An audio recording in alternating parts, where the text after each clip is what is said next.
नमस्कार दोस्तों, स्वागत है आप सभी का आज की इस नए सेशन में। आज से हम लोग शुरुआत करने वाले हैं अर्थमेटिक की प्रैक्टिस बैच। इस पर्टिकुलर बैच में हम लोग अर्थमेटिक के सारे टॉपिक्स को एक डिटेल्ड मैनर में प्रैक्टिस करने वाले हैं। पहले वीडियो में आपको उस पर्टिकुलर चैप्टर की कंसेप्ट की लेक्चर मिलेगी। नेक्स्ट वीडियो में आपको उस चैप्टर से रिलेटेड हर तरह के क्वेश्चंस की प्रैक्टिस क्वेश्चंस मिलेंगे, जिसको सॉल्व करने का क्या बेस्ट मेथड होता है, क्या बेस्ट अप्रोच होता है, ये सारी चीज़ें हम लोग सीखेंगे। तो चलिए शुरुआत करते हैं आज के सेशन की। आज का सेशन हमारा पहला सेशन मैं स्टार्ट कर रहा हूँ रेशियो से, चूँकि अर्थमेटिक के 90% चैप्टर्स में रेशियो के कंसेप्ट को हम लोग यूज़ करते हैं। तो पहले रेशियो से स्टार्ट करते हैं तो रेशियो की चीज़ें हमें समझ आ जाएंगी और फिर हम लोग अच्छे से बाकी चैप्टर के क्वेश्चंस को कर पाएंगे। तो चलिए शुरुआत करते हैं। पहला चैप्टर है रेशियो एंड प्रोपोर्शन।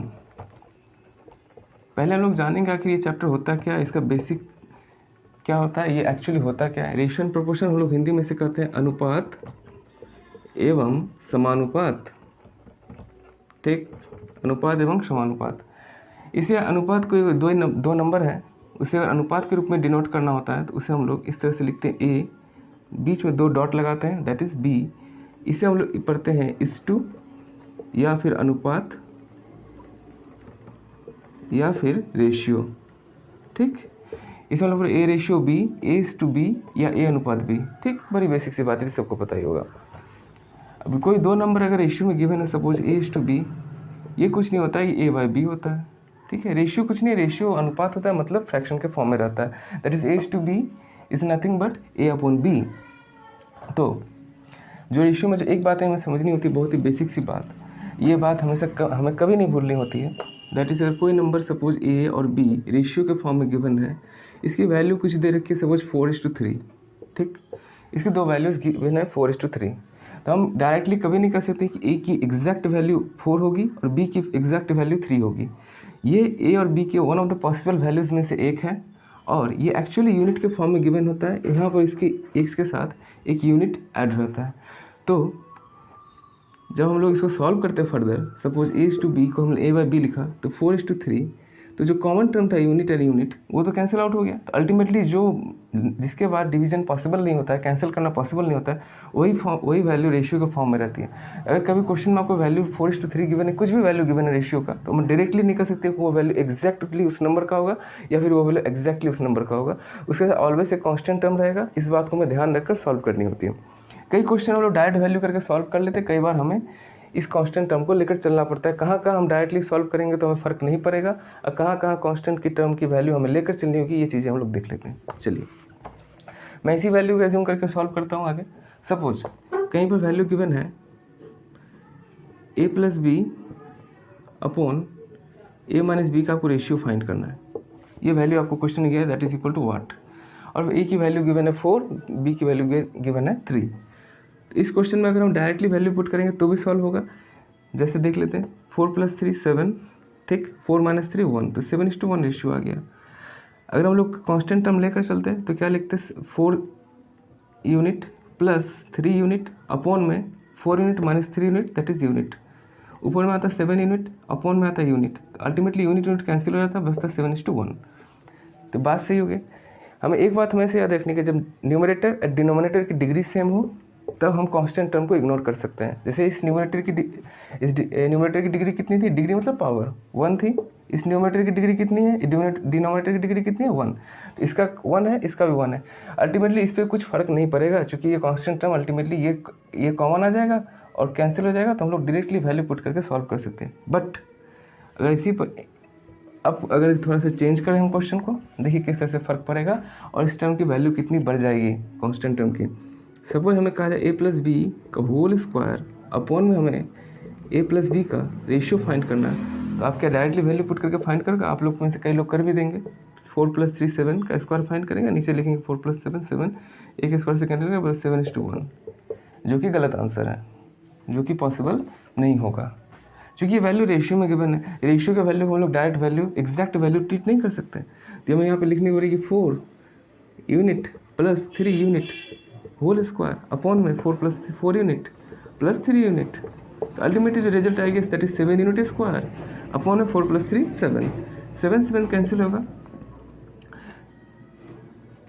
और यहाँ पे यूनिट स्क्वायर, इसकी 7 यूनिट रहेगा नीचे, यूनिट कैंसिल होगा तो यू कुछ वैल्यू आएगी के, यूनिट, कुछ भी वेरिएबल वैल्यू आएगी, ये वैल्यू अगर हमें पता नहीं होगा तो इस वैल्यू का हम रेशियो नहीं निकाल सकते। अल्टीमेटली ये रेशियो आएगी मेरे पास, सॉरी 49 होगा यहाँ पर, 49 सॉरी 49 कटा तो 7 यू इसकी वैल्यू आएगी, 7 यू अपॉन में 1 ये रेशियो आएगी। तो ये रेशियो जब तक हमें इस यू की वैल्यू पता नहीं होगी, मतलब इस यूनिट की वैल्यू पता नहीं होगी, तब तक हम इस क्वेश्चन का आंसर नहीं कर सकते। तो हमें देखनी होगी कि न्यूमरेटर और डिनोमिनेटर की डिग्री अगर सेम है तो हम लोग कांस्टेंट टर्म को इग्नोर करके डायरेक्टली वैल्यू पुट करके सॉल्व कर सकते हैं, बाकी क्वेश्चंस करेंगे तो समझ आएगी। और अगर डिग्री डिफरेंट है तो हमें कांस्टेंट टर्म को लेकर चलना पड़ेगा। अगर आंसर में इसके एग्जैक्टली इसके सपोज इसके इक्वल कुछ वैल्यू है तो हम कांस्टेंट टर्म निकाल कर इसकी वैल्यू निकाल सकते हैं। अगर वैल्यू गिवन नहीं है तो सी एंड डी इसका आंसर होगा, ठीक। और कई बार हमें ध्यान रखनी होती है, सपोज ए की वैल्यू है 4 यूनिट, बी की वैल्यू 3 यूनिट, क्वेश्चन में गिवन है ए और बी का एग्जैक्ट वैल्यू हमें फाइंड करना, A is equal to B is equal to what, where A plus B is equal to 49, a plus b is equal to 49, तो 4 plus 3 is 7, then 7 कैसे हो सकता है 49 के इक्वल, नहीं हो सकता। दैट मीन्स 7 के साथ कोई कांस्टेंट टर्म रहा होगा जिसको मल्टीप्लाई करने के बाद 7 49 में कन्वर्ट हो गया होगा, दैट इज 49। तो 7 यूनिट इज इक्वल टू 49, तो 7 से 49 कैंसिल हो गया 7 टाइम्स, तो यूनिट की वैल्यू आ जाएगी 7, ठीक। अब एग्जैक्टली 4 की वैल्यू निकाल सकते हो 28, और एग्जैक्टली 3 की वैल्यू निकाल सकते हो 21, ठीक। यहाँ से तो रेशियो कभी एग्जैक्ट वैल्यू ट्रीट नहीं करनी है, रेशियो के साथ ऑलवेज एक कांस्टेंट टर्म जुड़ा रहता है, उस कांस्टेंट टर्म को हमको लेकर चलना होता है। कई बार क्वेश्चंस में अगर डिग्री सेम रहता है तो हम रेशियो की एग्जैक्ट वैल्यू पुट कर सकते हैं, अगर डिग्री सेम नहीं है तो हमें रेशियो के साथ कांस्टेंट टर्म को भी कंसिडर करके चलना होगा। कहाँ कहाँ हम एलिमिनेट कर सकते हैं, कहाँ एलिमिनेट नहीं कर सकते, देख लेते हैं। कांस्टेंट टर्म को एलिमिनेट कर सकते हैं, जब ए बाई बी गिवन है तो यहाँ पे कांस्टेंट टर्म को हम लोग इग्नोर कर सकते हैं, ठीक है, क्योंकि यहाँ पे यूनिट और यूनिट अल्टीमेटली कैंसिल हो जाएगा। a इंटू बी बिल्कुल नहीं कर सकते, क्योंकि यहाँ पर कुछ भी है x यूनिट है, 4x 3x अल्टीमेटली गुना करेंगे तो आ जाएगा 12x²। तो यहाँ पे कांस्टेंट टर्म को लेकर चलना होगा। a प्लस बी गिवन है, 4x plus 3x that is 7x, तो यहाँ पे कांस्टेंट टर्म को लेकर चलना होगा। a minus B that is 4x minus 3x ultimately x। तो यहाँ पर आपको डिवीजन में सिर्फ और सिर्फ डिवीजन में वहाँ पर भी अगर डिग्री सेम है दोनों ऊपर नीचे की, तब आप कांस्टेंट टर्म को एलिमिनेट कर सकते हो। अदरवाइज मल्टीप्लिकेशन में, एडिशन में और सब्सट्रैक्शन में, तीनों में ही आपको कांस्टेंट टर्म को लेकर चलना होगा, नहीं तो क्वेश्चन का आंसर गलत आएगा, ठीक। ये थी थोड़ी सी बेसिक सी बात है। हम लोग प्रैक्टिस करते क्वेश्चन। चलो मर्जर ऑफ रेशियो सीख लेते पहले, फिर प्रैक्टिस करेंगे। Merger of ratio, merger of ratio और joining of ratio, joining of ratio. चलो merger of ratio, joining of ratio. कोई value a is to B given है, यहाँ b is to C given है, देन हमें a is to b is to C is equal to what होगा। इसे merger करने के लिए हम लोग क्या करते हैं, a और b ने हमने लिखा, इन दोनों में इस वाले वैल्यू में कॉमन टर्म क्या है b के सामने b को लिखा, और इस वाले में b के सामने c लिखा। अब हमें इस नंबर को इससे मल्टीप्लाई करके यहाँ लिखना होता है, that is a into B. वैसे वेरिएबल के टर्म में लग रहा है इसलिए अजीब सा लग रहा है। फिर इस वैल्यू को यहाँ पुट करके लिखना होता है, फिर इस वैल्यू को यहाँ मल्टीप्लाई करके हम यहाँ लिखते हैं, ठीक है, b इंटू सी, ठीक। ये बड़ा बेसिक सी बात होती है merger of ratio.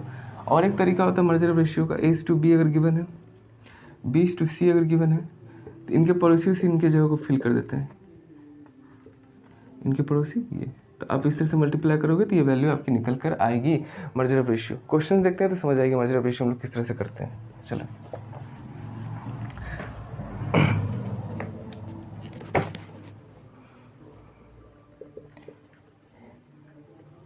if a is to b 7:9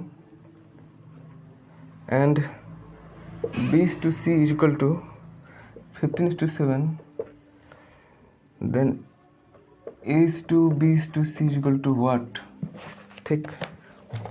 मैंने क्या कहा था, इन तीनों में कॉमन टर्म क्या हो जाएगा, a b and c। A B की वैल्यू कितना है 7:9, बी सी की वैल्यू कितना है 15:7। अब मल्टीप्लाई कर देंगे हम लोग इधर से, 15 7 टाइम 105, 15 9 टाइम 135, 9 7 टाइम्स 63, ठीक। ये वैल्यू आ गई, और वह कैंसिल हो सकता है क्या? हो सकता है। ये वैल्यू आ गई आपकी, ये अब एज टू बी टू सी की वैल्यू आ गई, तो ये वैल्यू आप इस तरह से मर्जर ऑफ रेशियो कर सकते हो। अब इससे आपको कोई भी क्वेश्चन पूछे तो आप उसका आंसर कर सकते हो। और 2-3 क्वेश्चन देखते हैं। मैंने क्या किया, इस वाले वैल्यू को इसके साथ मल्टीप्लाई किया, इस वाले वैल्यू को इसके साथ मल्टीप्लाई किया, इस वाले वैल्यू को इसके साथ मल्टीप्लाई किया और सामने डायरेक्टली लिख दिया। और एक तरीका मैंने बताया था कि पड़ोसी को शिफ्ट कर देना है, ये भी देख लीजिए। इनके पड़ोसी एक दूसरे का जगह ले लेंगे। 7:9 एज टू बी गिवन है 7:9, बी टू सी गिवन है 15:7। अब ये पड़ोसी यहाँ चला जाएगा, ये पड़ोसी यहाँ चला जाएगा। अब इनको डायरेक्टली मल्टीप्लाई कर दीजिए। 15 टाइम्स 105, 15 टाइम्स 135 और 7 टाइम्स 63। ठीक, सेम वैल्यू है। आप दोनों में से किसी भी मेथड को फॉलो कर सकते हो। अब सपोज इसी क्वेश्चन में आपसे पूछ लें as to C equal to what. अभी तो आप निकाल सकते हो कि 105/63, फिर सॉल्व करोगे 7 टाइम्स 15:9 अल्टीमेटली आएगा। ठीक, तो आप इसकी वैल्यू निकाल सकते हो यहाँ से। बट अगर हमें स्टेप नहीं करना पड़े, सपोज एग्जाम में हमसे डायरेक्टली एज टू सी पूछा है, तो इस वैल्यू में लोग क्या करते हैं, जैसे हमने देखा कि इसका फाइनल वैल्यू, इसका इनिशियल वैल्यू और इसका फाइनल वैल्यू का रेशियो पूछा है, इसका फाइनल इनिशियल वैल्यू, इसका फाइनल वैल्यू का रेशियो पूछा है। इस तरह क्वेश्चन में हम लोग कुछ नहीं करते हैं, इन दो रेशियोज़ को मल्टीप्लाई कर देते हैं। इससे क्या होगा, इसका कॉमन टर्म इसका कॉमन टर्म कट जाएगा, b/c। हमने रेशियो लिखा, रेशियो का मतलब होता है a/b, ये तो पता ही है। फिर हमने कैंसिल आउट किया तो a/c आ गया। जब हमने ये प्रोसेस इधर करी तो हमें ये प्रोसेस इधर भी करनी पड़ेगी। 7:9 मल्टीप्लाइड विथ 15/7, तो 7 कट गया अपॉन a/c आपका आ गया 15:9। ये हो गई इस क्वेश्चन का सॉल्यूशन। तो देखा आपने, इस तरह से मर्जर ऑफ रेशियो हो गया। और चलिए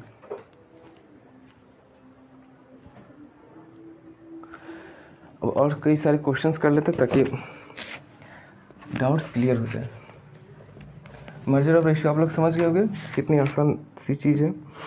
अब एक और क्वेश्चन है, बड़ा ही मज़ेदार क्वेश्चन है कि x = 1/3y। ये CGL का एग्ज़ाम का क्वेश्चन है।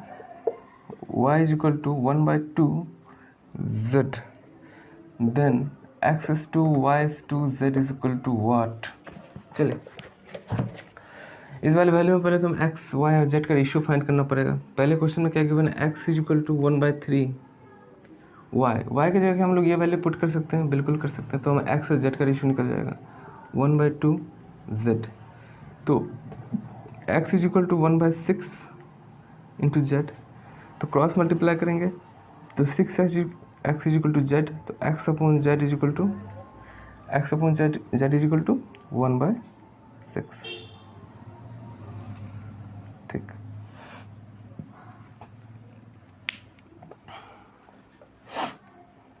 ठीक, 1/6 = z, x और z का रेशियो आ गया। अब इस वाले वैल्यू में y = 1/2,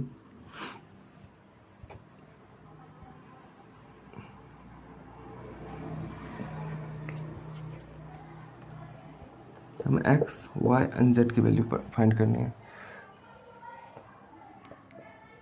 ये क्या है, तो मतलब x की जगह x की वैल्यू है k, तो पहले y की वैल्यू निकाल लेते हैं ना। अरे क्या कर रहे हैं फट। तो x = है 1/3y। y की वैल्यू हमें क्या दिख रहा है, मैंने कहा था कांस्टेंट टर्म है। x की वैल्यू क्या है, k = 1/3y, तो y की वैल्यू आ जाएगी 3k। तो यहाँ से मुझे सारी वैल्यूज़ आ गई। x की वैल्यू कितनी आ गई, k, यहाँ से z की वैल्यू आ गई कितनी, 6k, एंड y की वैल्यू कितनी आ गई, 3k। ठीक, तो x is to y is to z कितना आ जाएगा, 3k ratio 3k and ratio 6k, that is 1:3:6। ठीक, ये इसकी वैल्यू होगी।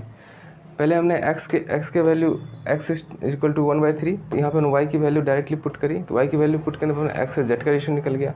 आप यहाँ पर तो x और z का रेशियो है क्या, जैसे x का वैल्यू हमें मिल गया यहाँ से कांस्टेंट के टर्म में, तो हमने x की वैल्यू यहाँ पुट करी, उसको इक्वल कर दिया यहाँ से, तो x की वैल्यू पुट करी तो y की वैल्यू आ गई। तो यहाँ x, y, z की इंडिविजुअल वैल्यू हमने फाइंड करी, कांस्टेंट टर्म अल्टीमेटली कैंसिल हो गया चूँकि रेशियो है। तो ये इस क्वेश्चन का आंसर हो गया। ठीक।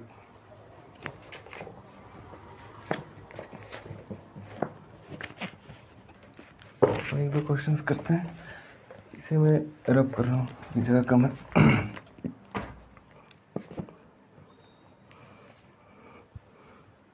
If x is to y is equal to 3 is to 1, then find x cube minus y cube ratio x cube plus y cube, ठीक।